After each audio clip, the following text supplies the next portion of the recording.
Hello दोस्तों, कैसे हो आप। आशा करते हैं आप सभी बहुत अच्छे होंगे। दोस्तों आप सभी का एक बार फिर हमारे यूट्यूब चैनल में स्वागत है। दोस्तों मध्य प्रदेश ट्रांसफ़र की प्रक्रिया अभी चालू है 31 मई तक।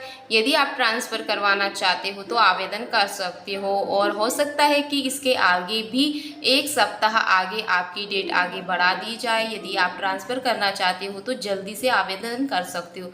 तो दोस्तों अभी तक कितने आवेदन आए हैं ट्रांसफ़र के लिए, कितनों का ट्रांसफ़र होना है, आइए देखते हैं पूरी अपडेट क्या निकल कर आ रही है। बढ़ सकती है तारीख, यानी एक सप्ताह आगे और भी बढ़ सकती है आपकी ट्रांसफ़र की तबादले यानी ट्रांसफ़र के लिए 1.5 लाख यानी कि 1.5 लाख आवेदन आ चुके हैं और ट्रांसफ़र होना है 50,000 लोगों का। तबादलों की अंतिम तारीख में एक सप्ताह का समय बचा है। 1 मई से 24 मई के जो बीच में ट्रांसफ़र के लिए 1.5 लाख यानी 1.5 लाख से ज़्यादा आवेदन आए हैं। इसमें होना है 50,000।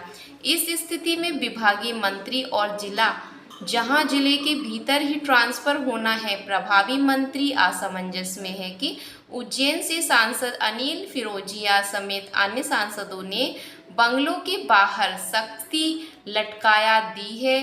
तबादलों के लिए संपर्क ना करें। इस सकमे में भी सरकार तबादलों की तारीख 31 मई के बाद एक सप्ताह बढ़ाने पर भी विचार कर रही है। इसकी वजह से पिछले 3 सालों से ट्रांसफ़र पर प्रतिबंध था।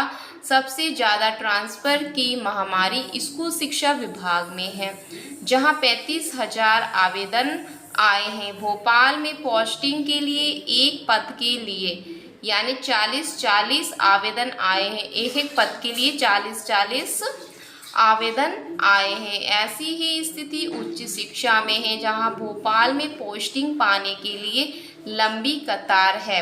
राजस्व में 8,000 और स्वास्थ्य में 4,000 से ज़्यादा तबादले यानी ट्रांसफ़र के लिए आवेदन आए। तबादलों की नीति के हिसाब से सीधे जहां विभागों के स्तर पर ट्रांसफ़र होना है वहाँ राज्य स्तरीय कैलेंडर है। तो दोस्तों बहुत बड़ी मात्रा में आवेदन आए हैं। भोपाल के लिए ट्रांसफ़र ज़्यादा आए हैं। तो देख सकते हो क्षेत्र के ट्रांसफ़र के मामले में विधायकों की सहमति या असहमति देख सकते हो।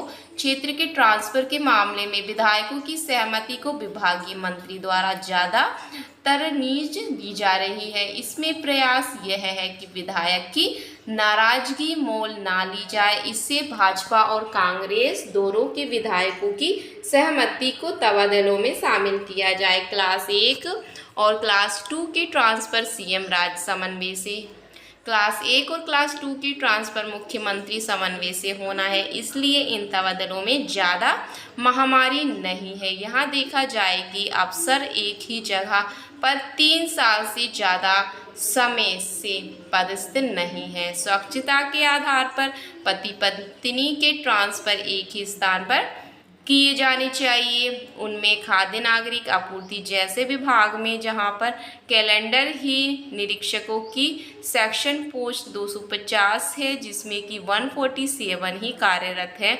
इसमें 10% के हिसाब से सिर्फ 14 से 15 ही ट्रांसफ़र होना है। इसमें स्वच्छता से ट्रांसफ़र के लिए आए आवेदन भी जोड़े जा रहे हैं। इसी तरह ऑपरेटिंग है, जहां पर सीमित है, लेकिन ट्रांसफ़र के आवेदन 50% से ज़्यादा आए हैं।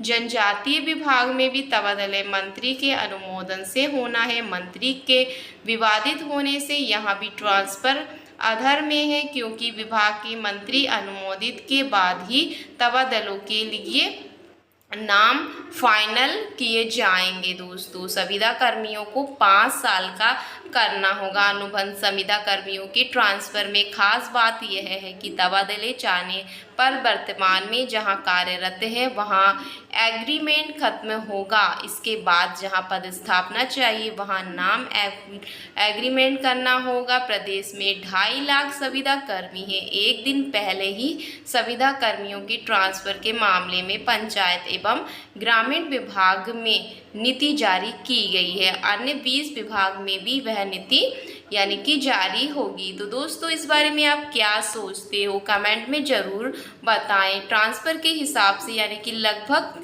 सभी विभागों को मिलाकर 50,000 ट्रांसफ़र होने हैं, लेकिन आवेदन 24 मई तक 1.5 लाख आवेदन आ चुके हैं और अभी 1 सप्ताह बाकी है और हो सकता है कि 1 सप्ताह आगे और भी बढ़ा दिया जाए, यानी कि आवेदनों की संख्या काफ़ी है, बहुत ज़्यादा आवेदन है और सबसे ज़्यादा आवेदन भोपाल की पोस्टिंग के लिए किए जा रहे हैं। तो दोस्तों वीडियो अच्छी लगी हो तो चैनल को सब्सक्राइब जरूर करिएगा। फिर किसी नेक्स्ट वीडियो मिलेंगे, तब तक के लिए धन्यवाद।